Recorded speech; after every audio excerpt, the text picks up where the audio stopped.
Bonjour à tous et bienvenue sur Tout droit tout simple, le podcast qui vous plonge au cœur des métiers du droit et des innovations juridiques. Je suis Delphine Bordier, ancienne avocate et directrice juridique, et aujourd'hui j'effectue des missions en Legal Operations et je transforme votre service juridique en véritable partenaire stratégique. Dans chaque épisode, vous allez découvrir pendant une demi-heure mes invités qui vous livrent leur parcours, leurs expériences professionnelles et leurs précieux conseils. Alors soyez prêts à recevoir une bonne dose d'inspiration et bonne écoute à tous. Bonjour Daria, je suis ravie de te recevoir aujourd'hui. Bonjour Delphine, merci beaucoup pour l'invitation. Tu sais, j'adore ton podcast et je suis ravie de participer vraiment et d'échanger sur des sujets qui me passionnent. Oui, c'est ça, parce que alors, justement, aujourd'hui, je te reçois comme directrice juridique et tu es passionnée par l'intelligence artificielle. On te voit beaucoup sur LinkedIn échanger là-dessus. Donc, ça s'annonce assez inspirant comme épisode. Est-ce que déjà, alors, on n'a pas 2 heures devant nous, mais on a un petit peu moins, mais quand même, est-ce que tu peux nous raconter un petit peu ton histoire incroyable et comment tu es arrivée en France déjà? Ah bah, avec plaisir, oui. Bon, je pense que vous attendez bien mon accent russe. Du coup, je suis née dans une petite ville d'un pays qui n'existe plus aujourd'hui. C'est l'Union soviétique. Oui, Et à 17 ans, j'ai déménagé à Ekaterinbourg. Ça, c'est la troisième ville la plus célèbre en Russie après Moscou et Saint-Pétersbourg. C'est là que je fais mes études de droit, puis j'ai commencé à travailler comme juriste. Très vite, j'ai gravi les échelons pour devenir directrice juridique. Et en fait, tout s'est passé bien dans mon entreprise. L'ambiance était vraiment agréable, mais en 2013, j'avais soif de nouvelles aventures et des défis. Beaucoup de questions tournaient dans ma tête. Dois-je changer de poste, d'entreprise, de ville ou carrément de pays? Et j'ai finalement opté pour un changement total de vie. Et j'ai toujours eu un amour pour la France, sa culture, son histoire. C'est un amour que Nelly, ma prof de français à l'école, m'avait transmis. Donc, j'ai choisi la France. J'ai décroché une bourse du gouvernement français pour poursuivre mes études à Sciences Po à Paris. Et en septembre 2013, me voilà à l'aéroport d'Yekaterinbourg, toute seule, avec une valise, un sac à dos et un billet aller simple pour Paris. Du coup, wow. j'avais tout quitté. Oui, ma famille, mes amis, mon appartement pour suivre ce rêve un peu fou. Et avant 7 ans, j'ai dû tout recommencer à zéro. Je suis redevenue étudiante, puis stagiaire. Et là, je dois l'avouer, c'était un peu étrange après avoir occupé un poste de directrice juridique en Russie. Ben oui. Oui, donc aujourd'hui, je suis fière du chemin parcouru, même si je n'oublierai jamais ce moment où j'ai dû expliquer à mes nouveaux collègues français que non, je ne savais pas faire de café, mais que je pouvais rédiger un contrat en 3 langues. Donc là, oui, c'était quand même des souvenirs. Aujourd'hui, oui, ça fait 11 ans que je vis en France où je trouvais ma place en tant que responsable juridique chez Darigal. Darigal, en fait, c'est le leader mondial des herbes et plantes aromatiques surgelées. Et en dehors de mon travail, je participe activement à des groupes de réflexion sur l'intelligence artificielle, le sujet qui me passionne, notamment au groupe scientifique IA chez l'AFGE, l'Association française de juristes d'entreprise, que tu connais très bien, Oui. Delphine. Et je suis aussi chargée d'enseignement vacataire à l'Université de Caen, où j'ai la chance de sensibiliser les étudiants de Master 2 aux enjeux éthiques et pratiques des liens dans notre profession de juriste. Voilà, Ok, bah un merci pour simple cette résumé. présentation très, très, très riche. Et justement, qu'est-ce qui t'a attiré vers l'intelligence artificielle et comment tu as commencé à explorer un peu de cette IA dans le cadre de ton métier? Ce qui m'a attirée vers l'intelligence artificielle, c'est avant tout ma curiosité et mon envie d'explorer de nouvelles façons de travailler. En tant que juriste, je passe énormément de temps à lire, analyser et interpréter des textes complexes. L'IA m'est apparu comme un outil capable de transformer cette montagne de travail en une colline beaucoup plus accessible.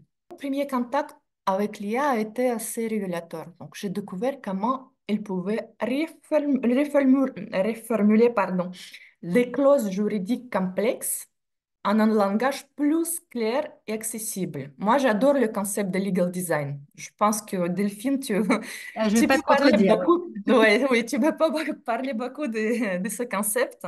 Donc, j'ai vite compris que l'IA était un allié parfait pour rendre mes documents juridiques plus compréhensibles. C'est ça que m'a attiré vers l'intelligence artificielle tout au début. Ouais. Ok. Et quels sont les premiers outils justement IA que tu as essayé dans ta pratique? Est-ce que tu peux nous dire comment ça a changé aussi ton quotidien en tant que directrice juridique? Donc, les premiers outils que j'ai testés, comme ChatGPT, par exemple, ont vraiment transformé mon quotidien. Donc, pour rédiger des contrats types ou affiner des clauses, là, je n'ai plus besoin de passer des heures à reformuler les mêmes paragraphes encore et encore. Donc, c'est un peu comme avoir un assistant qui s'occupe des tâches répétitives et me libère du temps pour me concentrer plus sur les sujets que j'aime vraiment dans mon métier. Donc, et depuis, je me suis plongée à fond dans l'univers de l'IA. Je teste différentes applications pour simplifier le travail de juriste. J'anime des webinaires, je partage mes découvertes à travers des articles, des posts LinkedIn. Bref, je suis passée de curieuse technologique à véritable exploratrice juridique 4.0, entre parenthèses, bien évidemment. Mais avec toujours le même objectif, rendre le droit plus accessible, plus compréhensible et plus efficace grâce à l'intelligence artificielle. Et comment tu utilises les prompts dans ton quotidien de juriste? Est-ce que tu peux nous donner des exemples concrets de cas d'usage avec l'IA et comment ça t'aide vraiment à gagner du temps? Est-ce que tu peux partager des cas concrets Oui, sans oui, dévoiler de confidentialité, évidemment. bien sûr, avec plaisir. Donc, j'utilise des prompts structurés et précis pour obtenir des réponses adaptées vraiment à des contextes juridiques spécifiques. Donc, souvent, j'utilise les méthodes en cette étape pour mes prompts. Je donne le rôle, le contexte spécifique, la tâche, l'objectif, le ton, le format et les contraintes. Quand je fais du coup ma demande, mon prompt à ChatGPT notamment. Par exemple, si je demande à ChatGPT de rédiger une politique de confidentialité, il va le faire, mais ce document il ne sera pas adapté à mes besoins. Donc, dans ce cas, je vais plutôt demander à ChatGPT, tu es responsable juridique en France avec 20 ans d'expérience et un expert en legal design. Ton entreprise est une start-up tech qui développe une plateforme de design de gestion des projets. Ta tâche est de créer une politique de confidentialité interactive pour les utilisateurs de la plateforme. L'objectif est de rendre la politique claire, compréhensible. Le document doit être conforme au RGPD et adapté à un public non spécialisé. Utilise un ton informatif et convivial. Structure la politique de confidentialité en section claire avec des titres explicites. Propose des suggestions pour intégrer les éléments interactifs. La politique ne doit pas dépasser 2500 mots et être présentée de manière que chaque section clé puisse être lue en moins d'une minute. Donc là, mon prompt, il est vraiment très clair et bien précis. Donc là, j'ai utilisé ma méthode en cette étape pour la rédaction de ce prompt. Et Oui. cela me permet d'obtenir déjà un premier jet complet que je peux ensuite affiner. Donc, on voit vraiment bien la différence. Si je fais juste la simple demande, rédige la politique de confidentialité, Mm. et quand je fais cette demande, bien claire et précise. Toi, tu t'es créé peut-être des templates de prompts ou à chaque fois tu fais cette démarche. On peut se créer les templates. On peut aussi utiliser les fonctionnalités, les informations personnelles. Donc, les informations que tu souhaites partager chaque fois avec ChatGPT. Donc, Oui. tu peux mettre, par exemple, si tu es responsable juridique en France avec 20 ans d'expérience, c'est pas nécessaire en fait de le faire chaque fois avec ton prompt. Tu peux Mm. le mettre dans la section de ton profil avec tes informations personnelles. Donc, tu ouvres ton compte sur un ChatGPT, tu cliques, voilà les informations personnelles et tu peux bien mettre toutes les informations concrètes sur toi, sur ton rôle, sur le résultat que tu souhaites obtenir de ChatGPT pour tous les prompts, en Oui, fait. c'est Et donc ça. là, Toutes les informations un peu basiques que tu n'as pas oui, envie de reprendre à chaque fois, mais exactement. qui restent, en fait, qui sont figées, enfin, en tout cas pour un temps, tu Mhm. les mets effectivement à cet endroit info personnel. Et du Oui. coup, après, tu peux juste rajouter la tâche et l'objectif, en gros. Enfin, Exactement. ouais. Et ensuite, du coup, tu peux vraiment adapter cette méthode dans cette étape, mais que tu peux bien adapter à tes besoins. Et j'ai des templates aussi Hmm. que j'ai créés pour mes prompts, bah, que je peux ajuster selon la demande précise. Et ça aide vraiment de simplifier un petit peu, voilà, prompt engineering, les échanges avec ChatGPT.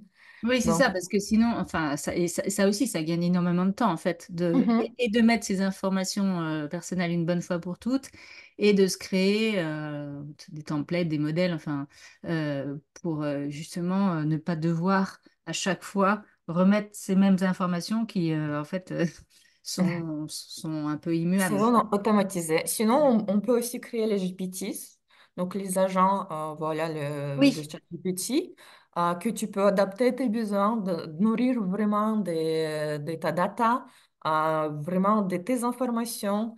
Et donc là, tu peux adapter vraiment ChatGPT à tes besoins directement via GPTs. Et ça, est-ce que toi, tu le fais? Est-ce que toi, tu l'as fait, ça? Oui, je l'ai fait, je l'ai testé. Donc, ça marche très bien. Bah, bien évidemment, il ne faut pas oublier quand même cet aspect de confidentialité, pas partager les données confidentielles sensibles, pas mettre vraiment les documents entiers. N'oubliez pas d'anonymiser les données avant de les partager avec ChatGPT. Donc là, j'ai créé mon GPT, mais plutôt pour en fait, legal design, je dirais, pour vraiment modifier les clauses, le texte complexe en quelque chose de plus accessible. Et là, ça marche très bien. Ouais. Moi, je l'utilise Et, pour moi-même, je ne le partage pas en fait en public, donc je le crée en privé juste pour moi, Oui, pour c'est mon plus pour toi sport. personnellement dans tes activités. Et est-ce que tu peux décrire un peu les étapes justement pour créer ce GPT? Il y a cette fonctionnalité pour la création, elle n'est disponible que pour les utilisateurs payants, de la version payante de ChatGPT Plus, Team ou Entreprise. Oui. Donc, si tu as la version gratuite, tu peux utiliser les GPTs qui ont été créés par les autres, mais tu ne peux pas les créer toi-même. Donc, et Bon, sinon, c'est déjà, c'est assez bien de le dire, intuitif. ça, hein, parce que... Oui. Sinon, pour créer, c'est vraiment simple. Donc, mais il faut quand même, je pense, suivre quelques tutos sur YouTube qu'on trouve facilement.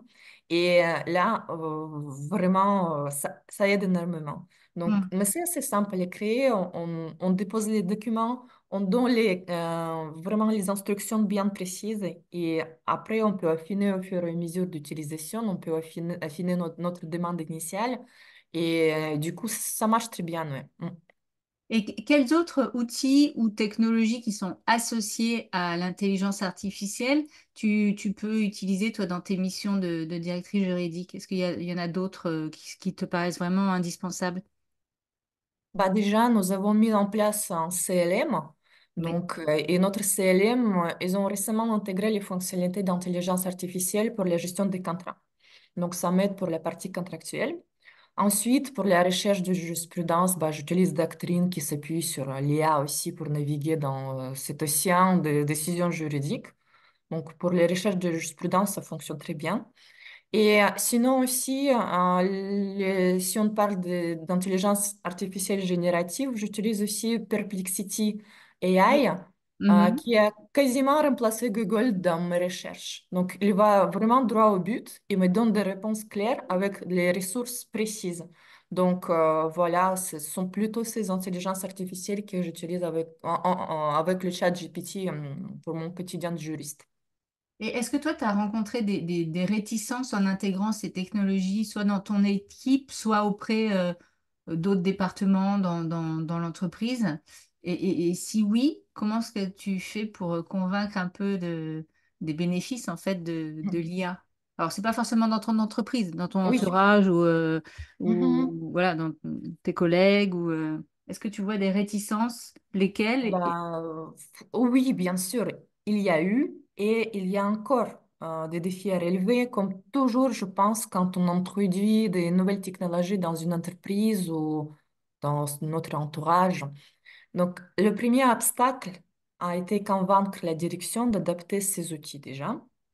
Donc, le projet est toujours en cours chez Darigaïa et on attend voir les suites. Donc, quelle est ma stratégie? C'est de rester pragmatique et de montrer les résultats concrets. Quand je démontre qu'on peut réduire la moitié du temps de recherche de jurisprudence, ça attire l'attention. Donc, rien de tel qu'un gain de temps réel pour éveiller l'intérêt. C'était un peu pareil en fait, pour l'entourage aussi, pour les juristes qui m'ont contacté pour demander mes conseils sur l'utilisation de l'IA générative parce qu'ils ne savaient pas comment l'utiliser, comment l'appliquer en fait pour le métier juridique. Donc, j'ai échangé avec plusieurs juristes sur ce sujet, donc c'était assez intéressant. Mais je vois en fait la peur d'un côté que voilà, l'intelligence artificielle va nous remplacer, donc on a un petit peu peur, comment ça va se passer dans les années à venir. Et de l'autre côté, il y avait vraiment le manquement de formation, je dirais, parce qu'il y a l'intérêt. Il y a vraiment un projet, presque maintenant dans chaque entreprise qui va se créer sur l'intelligence artificielle, mais il n'y a pas assez de formation. Donc, c'est pour ça que j'étais vraiment beaucoup sollicitée sur ce sujet par les juristes pour parler de l'IA aux juristes par le juriste. Donc, c'est ce Ouais, qui manque, je pense. Mm. ouais, ouais. Et j'ai vu aussi, enfin, parce que tu postes beaucoup sur LinkedIn, que tu avais aussi posté sur comment en fait allier efficacement l'IA et la recherche d'emploi, parce que ça touche tout le monde. Mm. Est-ce que tu peux expliquer comment enfin, l'IA peut aider à rechercher un emploi et dans quel cadre en fait? Déjà, en fait, pour la rédaction de votre CV, les lettres de motivation, il y a les GPT spécialisés dans le chat GPT que vraiment vous pouvez utiliser pour améliorer les documents, voilà, pour le recrutement.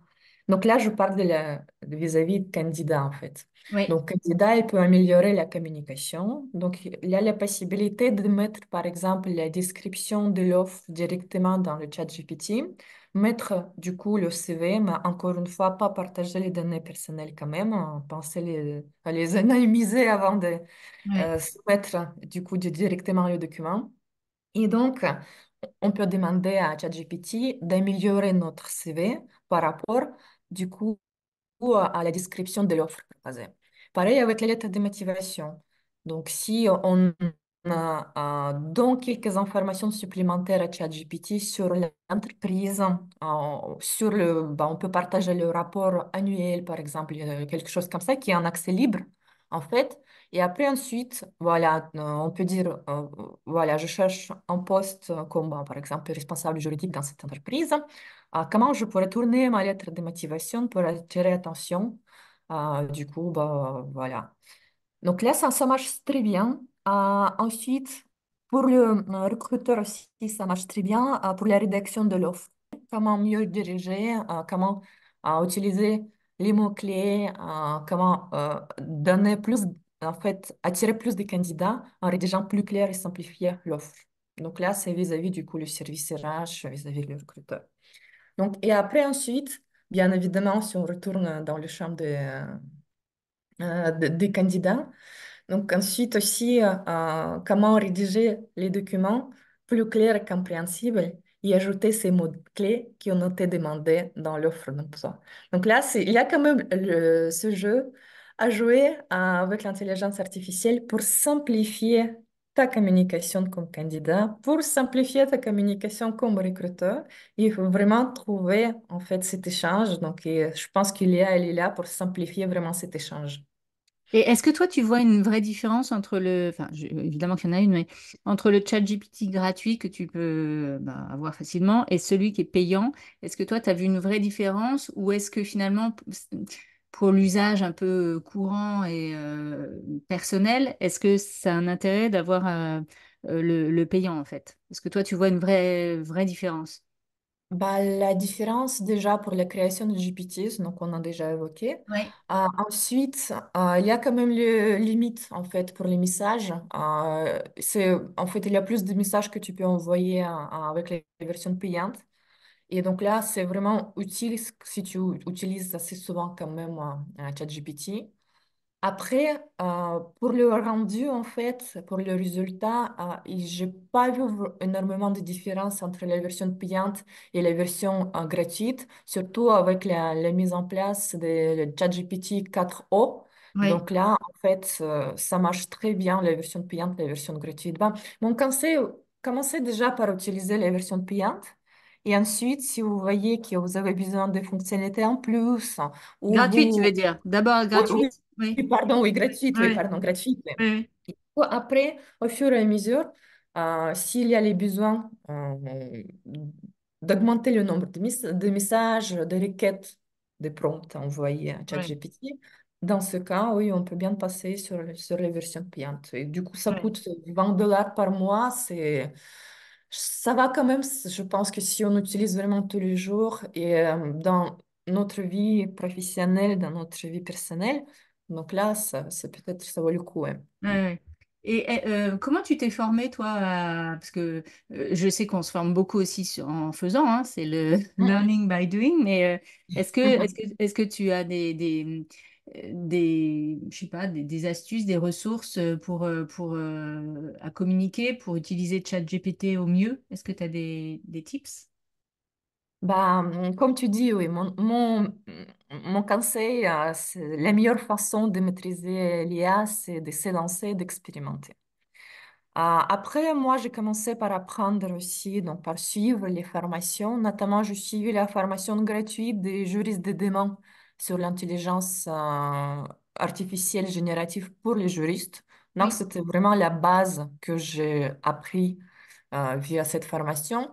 J'ai suivi les formations gratuites aussi de Open Classroom, notamment. Donc, j'ai partagé dans un post sur LinkedIn la liste des formations que j'ai suivies, que je trouvais très utiles. Donc, Ah bah, je n'hésitez pas mettrai à le partager. post, si tu me permets, je mettrai ce post dans la description du podcast, comme ça Bien sûr. les Mm. auditeurs pourront aller voir ce post avec tes ressources. Ce sera Oui. toujours utile Ouais, d'avoir. et surtout que moi, j'aime bien partager vraiment les tips et voilà, les formations gratuites parce qu'on peut vraiment se former sur l'IA gratuitement. Pas besoin de suivre les formations spécialisées, bien évidemment, si on veut avoir le meilleur résultat dans notre domaine d'intervention, dans notre secteur d'activité. C'est peut-être voilà, c'est peut-être intéressant en partant de se former avec quelqu'un expérimenté dans ce domaine. Oui, Mais pour oui, les oui. bases, pour vraiment comprendre les principes, le concept initial, les formations gratuites sont vraiment suffisantes. Ok. Est-ce que toi, tu penses que l'IA va transformer complètement les métiers juridiques dans les prochaines années? Tout d'abord, je pense qu'il Peut-être va qu'il l'a déjà fait. automatiser. Ouais, bah, je pense que tout d'abord, il va automatiser les tâches répétitives et chronophages, comme la recherche documentaire, la revue des contrats ou la gestion des dossiers. Donc, ça va permettre aux juristes de se concentrer sur les missions plus stratégiques et créatives. Je pense aussi que l'IA va créer de nouveaux métiers juridiques. On verra sûrement des postes comme juriste en droit de l'IA, consultant éthique de l'IA, ou chef des projets l'IA juridique, quelque chose comme ça. Ben, ça arrive déjà. Je vois des fois dans les entreprises qui recherchent vraiment quelqu'un spécialisé dans l'IA et l'éthique, par exemple, et la mise en place de l'IA avec les règles prévues par l'IACT, par exemple. Donc là, Ouais. quand même, ça va changer. Du coup, il y aura sûrement les nouveaux métiers juridiques. En parallèle aussi, les métiers de la legal tech vont exploser, je pense, avec des experts capables de développer, implémenter et surveiller cette nouvelle technologie dans les cabinets d'avocats ou dans les départements juridiques. Et si on parle en général, je pense aussi l'IA va démocratiser l'accès à l'information juridique. Ça va rendre le droit plus accessible pour les non-juristes. Mais attention, cela ne veut pas dire que les robots vont remplacer les professionnels du droit. L'IA sera un super assistant, mais pas un super héros, je pense. Oui, oui, oui. Oui, ça ne va Oui, pas remplacer l'humaniste, en fait. ouais, et Mm. la vraie valeur ajoutée resterait quand même humaine. Savoir interpréter, nuancer, négocier et surtout rester créatif dans la résolution des problèmes. Donc, Oui. en bref, l'IA va permettre aux juristes de devenir plus efficaces, plus agiles, mais il ne va pas nous remplacer. Et à ton avis, quels sont les... Parce on parle effectivement beaucoup, hein, l'IA, et c'est normal, enfin, c'est un sujet quand même assez critique et essentiel dans beaucoup de secteurs, et les juristes, moi je suis comme toi, je pense qu'il faut vraiment se former et s'y intéresser avant qu'on soit débordé en fait par le sujet. Quels sont pour toi les risques ou les limites de l'IA dans le domaine juridique? Ah oui, il offre beaucoup de possibilités, mais il vient aussi avec son lot de risques et de limites. Donc moi, je vois que souvent pendant voilà, mes webinaires, pendant mes communications avec les juristes et pas les juristes, les risques, notamment les problèmes de confidentialité, le risque d'erreur et d'hallucination, la véracité d'informations en général, les biais et la discrimination, aussi la dépendance à la technologie et les connaissances figées de l'intelligence artificielle. Et en plus, le cadre légal autour de l'IA est encore en construction. Les règles vont évoluer, mais les juristes devront constamment s'adapter.